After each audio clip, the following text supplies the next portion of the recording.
All right, everyone. Today's video is going to be a whole bunch of things kind of slammed together. Um, and I'm not going to try and keep this long. Trust me, I could probably talk for hours about these subjects. First and foremost, I have some cleaning to do, and I've been putting it off quite a while. So, what am I cleaning? Well, I'm cleaning the Naugatuck. All right, it's been shot a lot, and I haven't cleaned it. So, I'm going to go show you. I'm going to show you what I use to clean the guns when it comes to the basic things of mats and all that stuff, cleaning solutions, so on and so forth. Whatever. Um, I'm not gonna do a complete and utter breakdown of cleaning your others, your SBRs, the AR platform, basically, or any type of gun. Um, I assume if you own it, you probably already know how to break it down and clean it.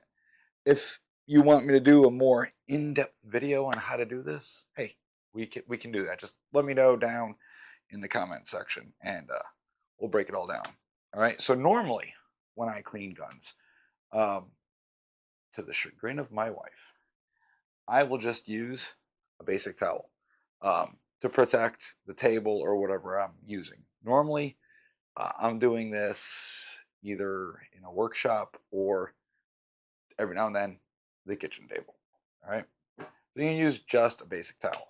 Um, I have used and I have no idea where it is right now, a nice big giant Lyman mat that I've bought from where I used to work. And it works great for rifles, the carbine, things like that nature. You can use a pistol. It's a really big mat. Um, Today we're gonna break open this. This is a Smart Mat AR-15 next gen cleaning mat with integrated parts breakdown. Right, so it's got a little spot for all your little doodads, tools, and like the firing pin and all that. And step one, do this. Step two, blah blah blah. Right, that's pretty cool. This thing has been living in a box probably in my house for over a year. Um, I've never used it. I've always just used a Lyman mat or a towel. But since I can't find the Lyman mat, I'll use this. And this is brought to you by George. George is a wonderful man. He is actually one of the patrons. And George has donated a lot of things for this platform because he just doesn't use it. He doesn't have this type of platform. One recent thing that was donated was a grip mat for your tools. So you'll probably break this open, hold all your little tools and whatnot, just to see how it goes, see how it feels. So there's that. All right. Now I know everyone's burning question: what do I use to actually clean the gun? And when we get into that, I got a treat for y'all. Okay, so normally I'd use everyone's just simple the Rand CLP. It's not bad, it does its job, but sometimes I just feel like it doesn't clean the way I want it to. It doesn't really get through the carbon. So I want something that's really gonna cut through the carbon and clean all my parts fairly well without a lot of scrubbing and all that stuff. All right. So I admit this is a purchase from the internet. It is actually from an ad, and I'll let y'all know if it's worth. Well, look at this thing; it's massive. Look at that. That's pretty nice. That takes up most of the coffee table. Uh, this is you guys can't see it. It's a coffee table um, that my son built because he's a carpenter, and he was storing it down here in the basement, and I needed something to put the gun and everything on. So Uh, I'm using the coffee table as a base, but I want to protect it. I want to protect the wood. So, trash. So I'm using the mat for sure. All right. Got my handy dandy little cleaning bag. This is a Gunmaster bag. It is something that my mother-in-law bought me. It is a generic bag and it covers most calibers. So you can use it for rifles, handguns, 12 gauge, the whole 9 yards. It comes with everything. It's a one-stop shop. I don't remember where she got it, but I'll do a little research post-production. I'll throw it in the description area, or I'll pin it in the comments, and I'll give you guys links to it. It just has everything there. It's got rubber gloves, stuff that I added. Rubber gloves, can of air, that's important. Tons of rags. And these are just lint frees from Home Depot. Rubber gloves, the all-important Dollar Tree toothbrush. Don't let anyone lie to you. And when you buy these little brushes from the gun store, like, oh, they're special, but it's a toothbrush. Buy a Dollar Tree toothbrush. All right. We do have some Liberal Tears gun care solution. This is bacon scented. So we do have that.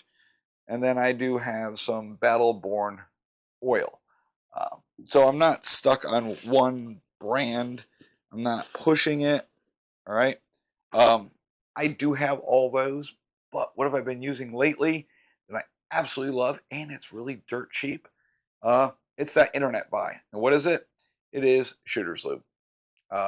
For 20 bucks, you get a big bottle like this. It squirts just like uh, a Windex bottle, and then you get your little bottle of oil. It's got a needle tip for that precision. And these guns are relatively dry for the most point. You don't need a ton of oil. So oil in key locations, that's it, and you're good to go. All right. So, alrighty. So I'm going to clean, and you get to listen. All right. Just drink a cup of coffee, which this showed up one day. I forgot I ordered it like 6 or 8 months ago, and it's been on back order ever since. I do not recommend eating, drinking, smoking, or doing anything while you're doing maintenance on your guns, because the nasty chemicals and all that go everywhere. So luckily, the drinks, whatever you put in here, stays hot for about 4 hours. Plus, once I get all nasty and dirty, I do not want to be touching that. So, all right. The other thing we'll be using, it is in, so I had one, and it's in one of my backpacks, part of the cleaning kit in there for, I don't want to say bug out, but one of those EDC bags of, when stuff starts to get a little weird. And I always have to go digging in it for this. I use a bore snake for cleaning. This bore snake came with all the stuff George gave me. Didn't need it. It is a bore snake for a 22, which works out great because, as we all know, the AR-15 5.56 platform is basically a 22 that hauls ass. And that is it. All right. So I know the burning question. What happened with work? Well, let's just say I have no problem with criticism. You want to criticize me? I'll take it. Whatever. All right. It's career military. Listen, I'm used to criticism and shit talk and all that good stuff. I do draw a line, however, when people start making demands for other people, my wife, that don't work there, and demand that they get respect for the simple and sole purpose of you own the place. I don't care if you're the owner or not. That's not kosher with me. And yeah, I'm not going to stand for any of that. So that, my friends, is why I left.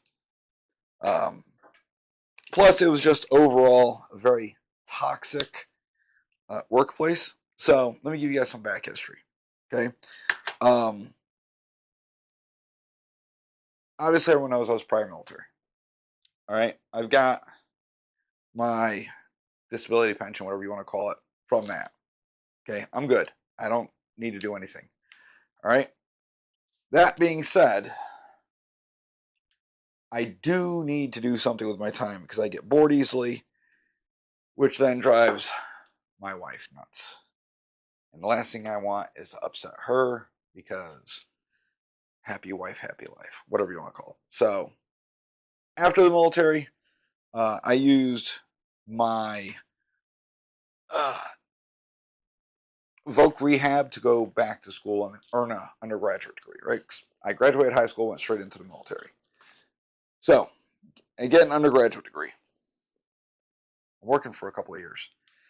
And I was actually really, really highly paid where I worked.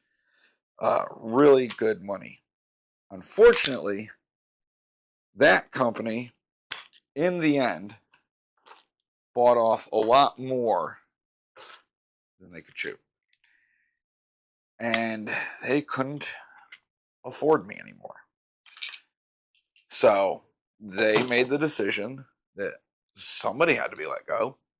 So I'm the highest paid individual, so they're going to start with me. So they let me go. Fine, whatever. I've got prospects and all that. So this is many years ago. So I left there and wasn't sure what I was going to do with my time. And my wife reminded me I had a GI Bill. This is long-winded, I'm sorry. And I was like, yeah, you're right. I do have a GI Bill. GI Bill I've never touched. All right. I did join under the Montgomery. So I paid into the system, yada, yada. Everyone knows how that works. But I converted mine to the post 9/11. So for some reason, it wouldn't let me transfer it to her or to the kids. So I had it. It was just sitting there.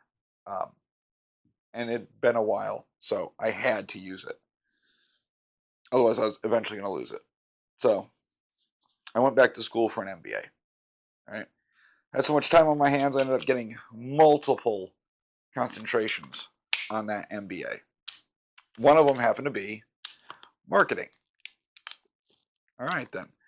So in the marketing thing, yes, you learn like your SWOT analysis, all this, that, it's the big wig corporate marketing, right? Everyone thinks marketing like Mad Men. Yes, but sadly, no, that is not what they're talking about. Luckily, I already had a lot of experience with that type of marketing. So I graduated in record time. No big deal. I was looking at going back to work. I was looking at jobs. Had a job offer to basically go to New York and work. Just solely based on my MBA and my knowledge base, what I could do and all that. All right. I was like, oh, that's cool. I can work basically on Wall Street. And then I started doing math. And the problem with that is 2-hour commute there and a 2-hour commute home.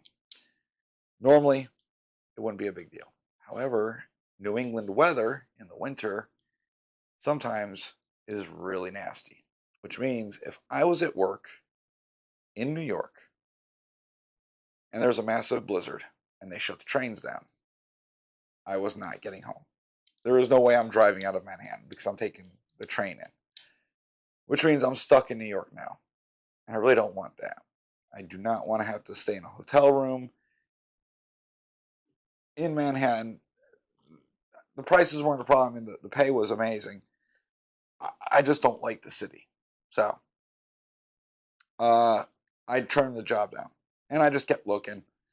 And I saw an ad that they needed a social media marketing person at the local gun range up the road from me. There's actually a few places hiring. Hoffman's was one of them. Went interviewed there. Just didn't get a good vibe. So I was like, whatever. Not doing this. Fine. Turned their offer down. To me, it wasn't like the end of the world. I didn't like it. I didn't feel comfortable. And it was a good fit. Then I got a call from where I used to work. All right, go down, interview there. Seems like a good fit. Seems pretty cool. I have no problems doing it. It's literally 10 minutes from where I live. So I took the job. Um, so I ran the social media, Facebook, Instagram. Um, they had a YouTube channel with like 2 followers. I had no interest in doing that whatsoever at all. Really not my cup of tea. But they were adamant. They wanted it. So I had to quickly learn how to do the YouTube thing.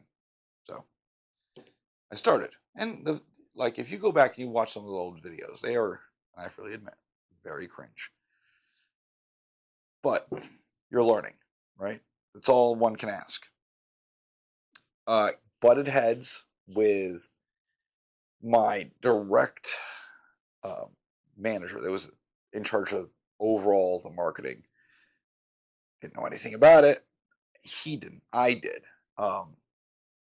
We argued, and then there were things he wanted done, and I was trying to explain to him that's not how it works because it'll break the algorithm, or it's a clear violation of standards.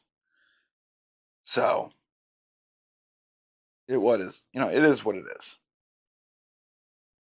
After a while, he just relented. He saw that I was right, and eventually, after about a year and a half of doing this, that individual stepped down. Wanted nothing else to do with the range, the marketing, or whatever. Went on sabbatical, quit, whatever you call it.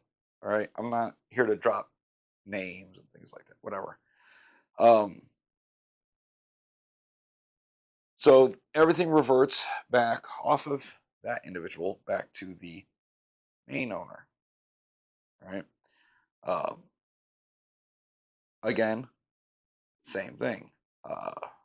Trying to do the best. I'm trying to entertain and educate, and it came down to many sit-down meetings where it was you're not allowed to put anything on YouTube, Facebook, Instagram, anything like that if we don't directly sell it in the store. I basically want everything to be used for like commercials. And I'm like, but that's not what we're supposed to be doing. We're supposed to be educating, entertaining, maybe sprinkling something that we sell. But other than that, we should not be using it like it's a damn commercial. People are going to be turned off. So I was told, I don't care. I'm the owner. That's the wrong attitude to have. I'm sorry. But if you have hired someone who is telling you what you are supposed to do, how it works, the algorithm, all that, especially when you're trying to retain an audience, and they're telling you, like, we really shouldn't do that. We should be doing something else. And you're told, I don't care. Well, I guess, if you don't care, I don't care. So over the course of the next 2 years or so, the numbers, right? Because on the back end of everything, you can see how many people engage, how many people see your stuff, so on and so forth. The numbers just started going down, or they just weren't as good as they were. No growth, things like that. So if you ever look at this other place's Facebook page, you're going to notice there's a trend. It's like the same posts every week. Hey, we got this. Hey, you can do this. You should come here and do X. You should come here and do Y. We offer Z. Da da da da da. It was rinse and repeat, right? There was no thinking, no creativity. It was sit down on a Monday morning and go, okay, here are 7 days, and I know that I have 6 main posts. of what they want sold. We have a pistol class, we have this, we have that, but whatever. It's not my business. I don't care. Um, but I did understand that the vast majority of people that subscribe to us already have their permits, or they're uh, just gone through the class. So it's like you're offering stuff that they've just done or they don't need all the time, and people got sick and tired of it. And you can be honest with me. When you guys are on your social media and you see the same thing over and over from a certain company, whatever company it is, you're just scrolling past it. You ignore it. There's nothing new. Even if it looks different, it's the same crap, just repackaged and brought to you by, come down and buy this, do this, whatever. You don't you don't care anymore. And that's what happened. What am I doing? I'm using Q-tips, which buy a big pack of Q-tips from the store. Um, and I use the Q-tips to really scrub everything. I try to do it the most non-destructive way I can. I do have tools for scraping. Not a big fan of doing that. I don't want to damage the metals. Sometimes you have to get up in there. At that point, I would say you start with plastic. If plastic won't cut it, then obviously move up to something else. But sometimes you need to really get in there. For this particular platform, I love my Leatherman mutt because the mutt has a scraping tool built into it. And what that does is it allows you to really scrape the crap out of the gun. But it's very soft metal as compared to the BCG. It's not going to damage it. In fact, you're going to bend it, wear that piece out on the Leatherman long before you do any damage to this. And you can order replacement parts. Amazon carries them. Literally, it's like $20 for a bunch of replacement parts. If you guys are interested, I'll link it down below. The mutt is expensive, I know, but it is a Leatherman that is specifically designed for the AR platform. I'm not going to lie, I did not buy mine. Mine was issued to me when I was active duty, and we'll just leave it at that. I just walked away with it in the end. Nobody ever asked for it back, so I just kept it. Everyone that's a veteran understands how that goes. It's like, oh, you're issued this or that. No, they don't want it back. Whatever. Just keep it or throw it away. Me, I mean, I first saw a use for it at one point in life, so I figured I'll keep it. It just lived in a bag for a few years before I really kind of got back into all this. Anyways, where was I talking about? Why I decided to go to Dunkin's for a cup of tea. That is an inside joke. We had an employee couple years back. He was supposed to help me out with things, and he got so frustrated one day. He asked me where the closest Dunkin' was, and if you know where I was, we're out in the middle of nowhere. There's no Dunkin' around. I was like, bro, you got to go down into Durham or down into downtown Wallingford. He goes, okay, well, I'm going to go get a cup of tea. I'm like, yo, we have tea in the snack bar, man. Go get tea in there. He's like, no, I really need to have Dunkin' tea. I was like, okay, you really need to have Dunkin's tea. He left, came back. So we're like, oh, that answers that question. He quit. So the inside joke always is when you got frustrated is I'm going to Dunkin's for tea. Well, literally, I don't drink tea very often, but I did go to Dunkin's for coffee. So there's that. Then I went home. Yeah. So my job was very I don't want to say stressful, but I always felt like I had someone working against me. Um, I know how to do that job. I have a master's degree in it, and they didn't want to hear it. So you know, whatever. Again, criticize me. I'm fine. You want to talk trash about me? I'm crappy. I'm at my job. Whatever. Um, I was just trying to spread the love and joy I have for all things firearm related to the general public. I really just wanted everyone to see it the way I do. All right, a God given right of self defense, so on and so forth. The vast majority of our clientele prefer this particular platform. That's what they're into. They're into the tactical aspect, right? The survival, self defense. And some people there just didn't get it, didn't care. They're like, whatever. Um, they have other things that drive them, like competitive shooting. And I'm not talking about like three gun, I mean like Olympic style, which that's great. I mean, there's plenty of schools around here that have rifle teams, and that's what it is, Olympic style shooting. But I'm sorry, guys, it's a dying sport. Ain't nobody going into that. I mean, my mentality when it comes to competitive shooting, the winner is standing and the loser's on their back gurgling. That's competition shooting at that point. Winner stays standing.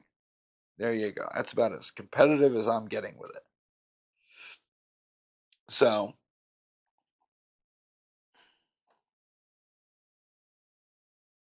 I had to get more Q-tips.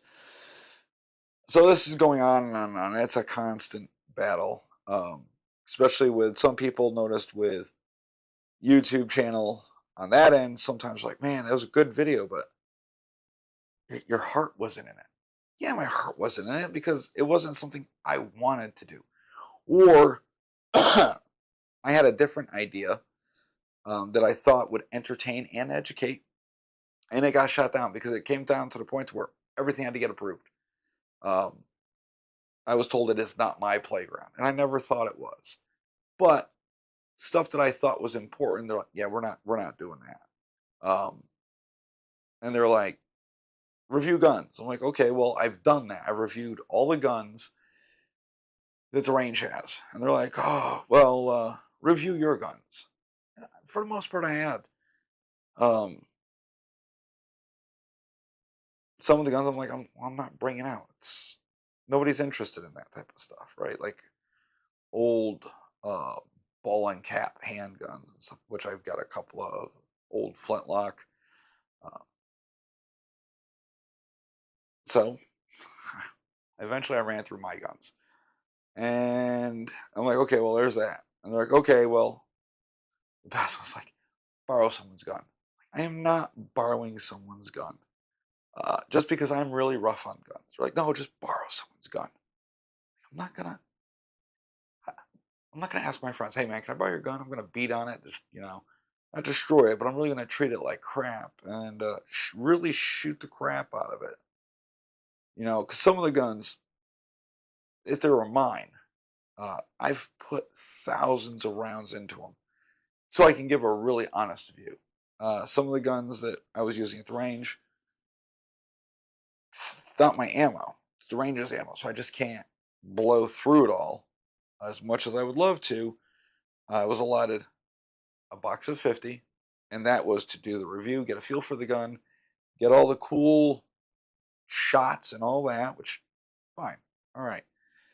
So usually my opinions were really based on like quick stuff that I did. Like, okay, I shot it, I liked how it felt, it was good, my hand, blah blah blah.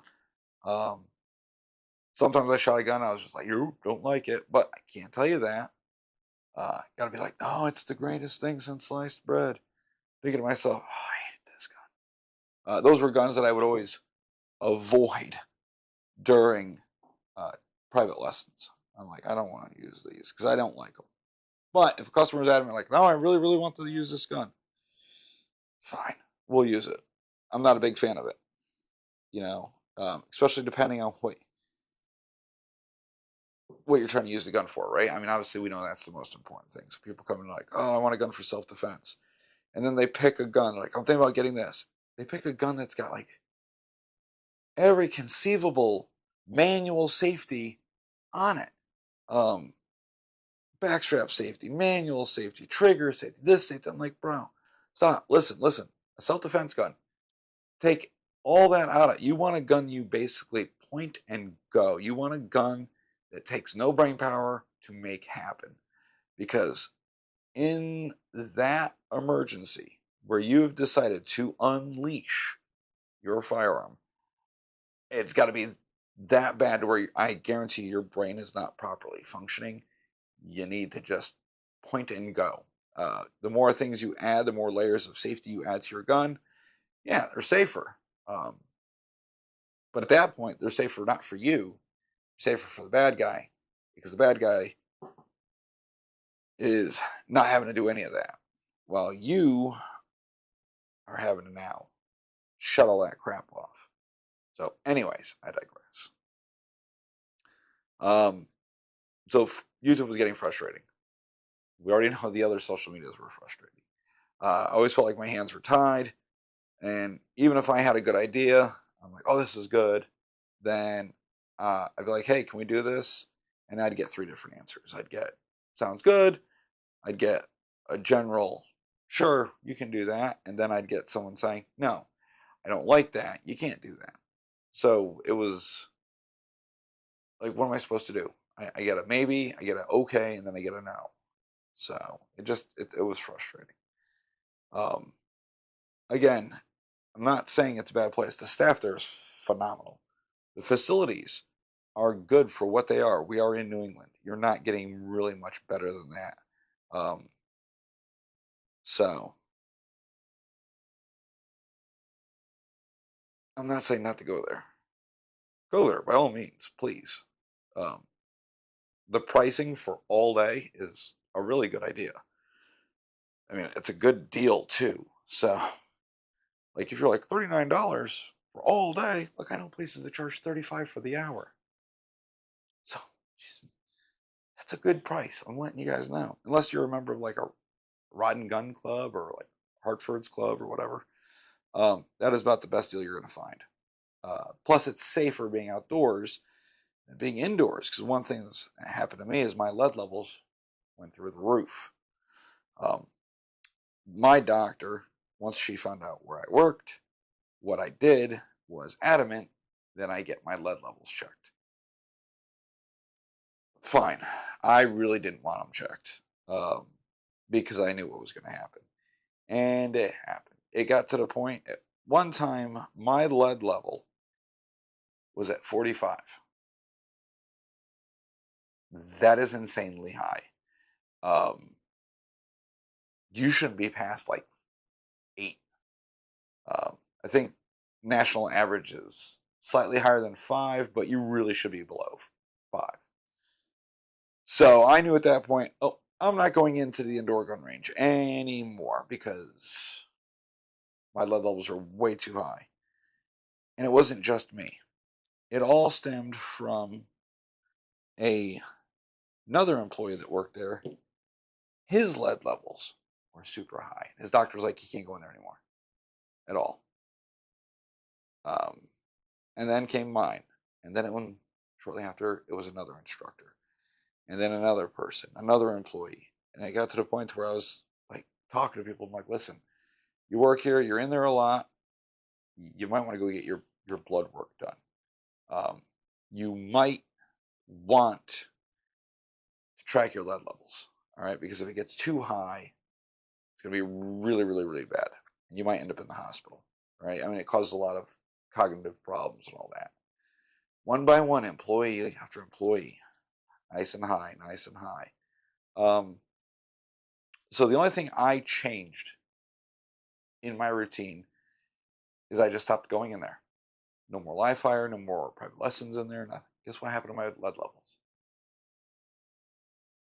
They went down, right? I think right now I'm sitting below 15.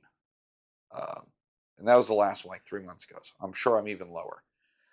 Um, and it's only been a little over a year, so it's slowly going down. Um, I've taken a lot more precautions when it comes to lead exposure, as in I wear gloves when cleaning and doing other things. When I'm outside shooting, I'm wearing gloves. Trying not to expose myself, washing everything, separating my clothes, making sure it's only certain clothes that I'm wearing while I'm doing this, the whole 9 yards. Because lead is bad, right? I don't want a ton of that in my system.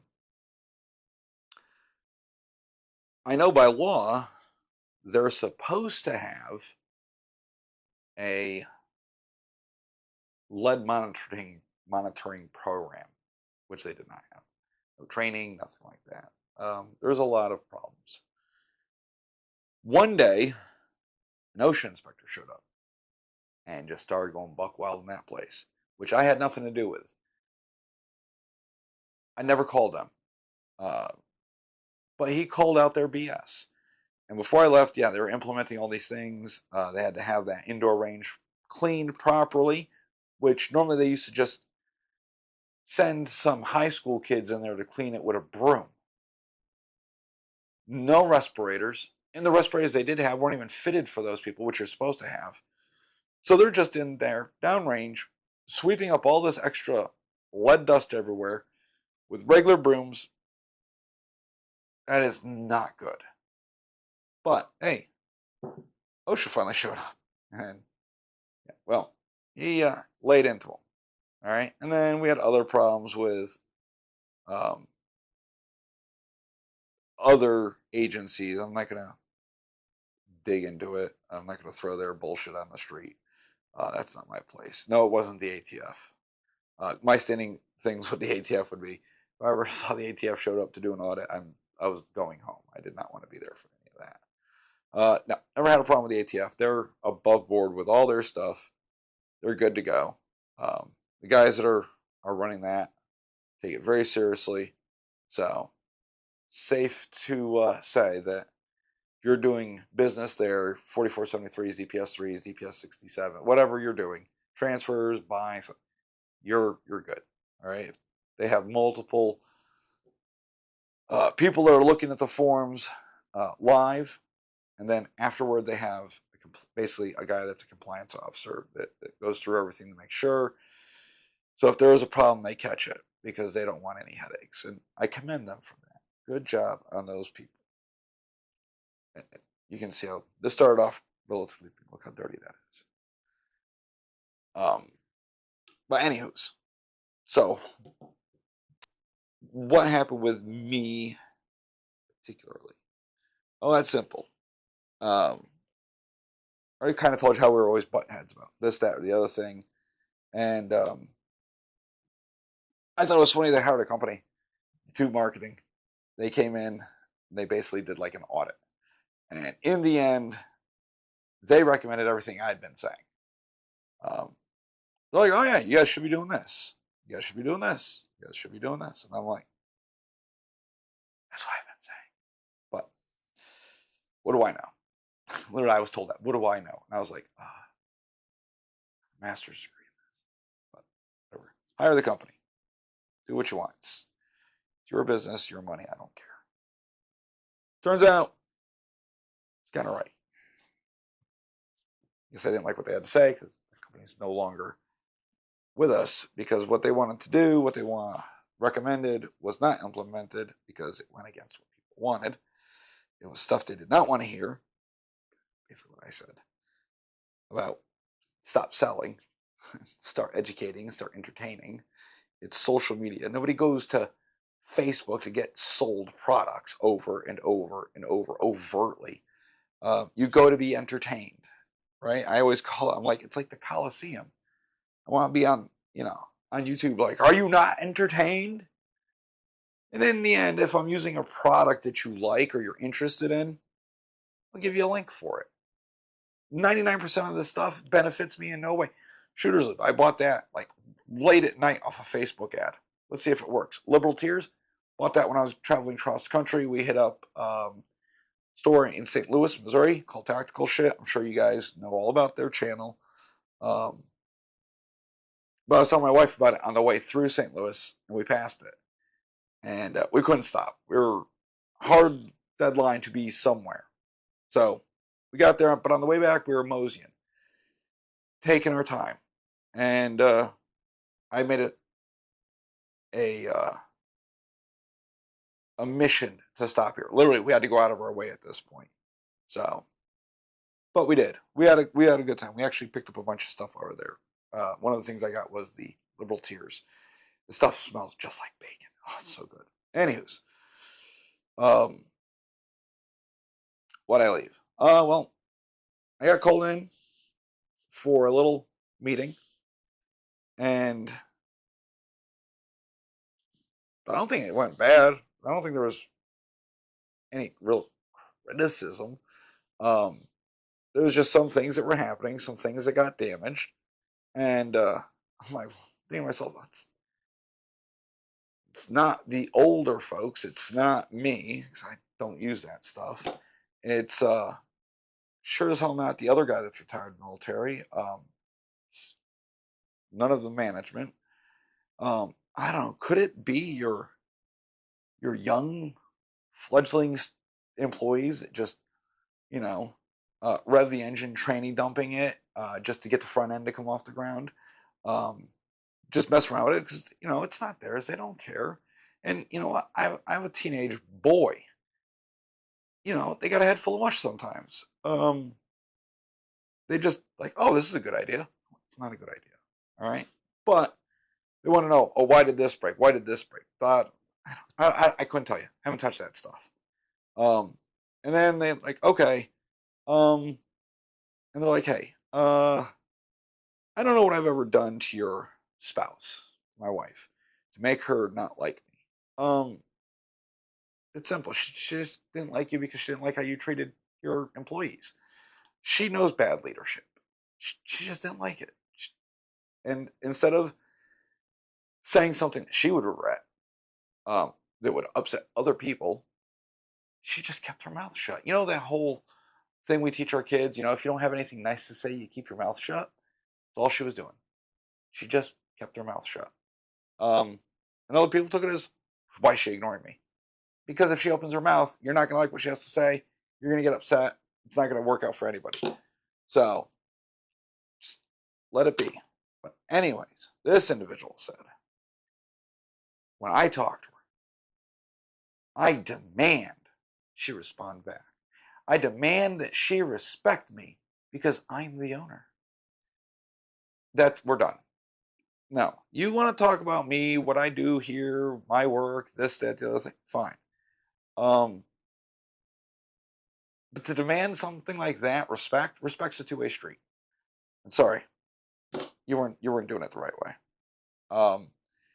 Then to accuse me or someone that I know about calling OSHA, which I had nothing to do with, God's honest truth, and you get accusational about the whole thing, I have a problem with that.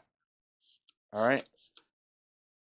If I called, I'd be like, yes, I called because you're not fixing the stuff you should be. But that wasn't me.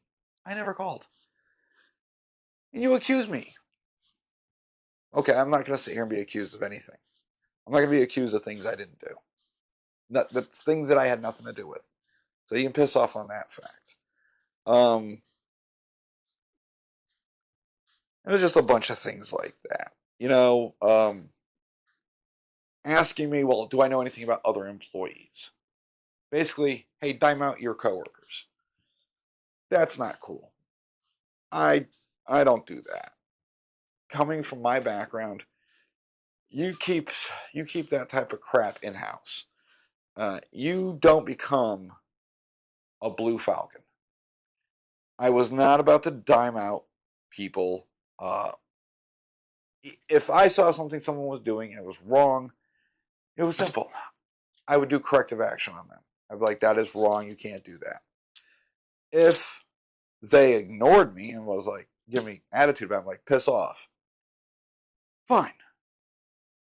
I will address it with the next step up, the next part of that chain of command, which is how I'm used to doing things, right? From me to another manager, up to another manager, to GM, whatever.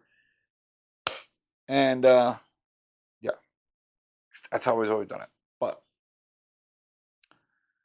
no, I am not dumbing out coworkers. I am not going to build and stir and cause mistrust amongst the worker bees of that place.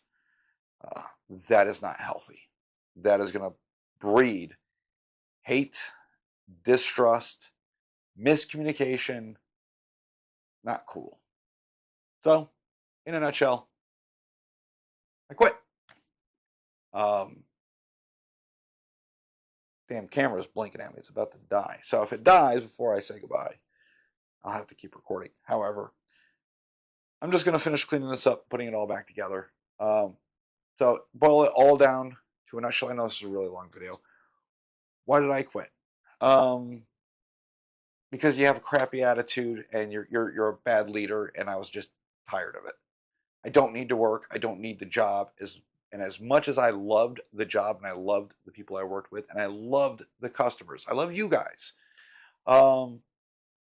Wasn't worth me pulling out what little hair I have left, day in and day out, because piss poor management, piss poor leadership. So make everybody happy. I left. Now I get to concentrate on my own thing. I get to concentrate on school, being a better husband, better father, so on and so forth. So it's kind of nutty. I did this whole thing in pretty much one big take. But gonna bore snake the crap out of my barrel, reassemble everything, and pretty much be done with it. It is clean. I'm gonna reassemble all this. Links for everything that I've been using, it'll be in the description below. As usual, you want to help support the channel, go buy the merch. That is the best way to support the channel. The money goes towards getting better equipment, expanding things. It's not one of those things where I'm like, oh, I'm going to line my pocket. No. All that stuff just goes right back into the channel for content for you guys, making it better, making the channel better for y'all. So support the channel. Go. The link is in the description below. Go buy some merch. Help this channel out. Help the channel grow. All right. I will see you guys in the next video. You guys have a wonderful day.